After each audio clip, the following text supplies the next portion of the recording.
ल हेर्नुहोस् त उहाँ सिस्टरले श्रीमानको कमाई र छोराछोरीको कमाईमा कति फरक हुन्छ भन्दै हुनुहुन्छ। श्रीमानले विदेशबाट पैसा पठाइदियो भने श्रीमतीले अनेक बहानामा खर्च गर्ने गर्छ, तर छोराछोरीले पठाएको पैसामा एक बोतल पानी किनेरसम्म खान सक्दैन भन्दै हुनुहुन्छ। एकैछिन उहाँले भनेको कुरा सुन्नुहोस् है त। आफ्नो श्रीमानको कमाई र छोराछोरीको कमाई नि एकदम फरक हुने रहेछ।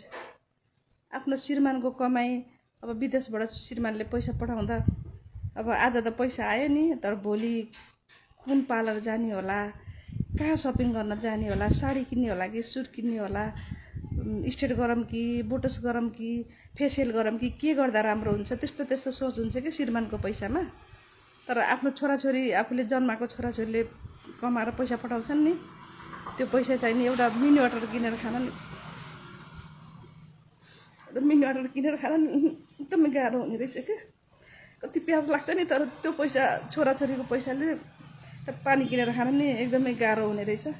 अब यो भर्खरको छोराछोरी भर्खर कमाउने हुन्छ नि हो, त्यो त्यस्तो छोराछोरीको मामुहरूको लागि है यो मैले भनेको, राम्रोसँग सुन्नु। अहिले मैले भर्खर भोग्दैछु, 2-3 महिना भयो भोग्दैछु। छोराछोरीको कमाई र श्रीमानको कमाई कस्तो हुने रहेछ भन्ने मैले भोगेँ भर्खरै। थ्याङ्क यू छोरो, लभ यू बेटा।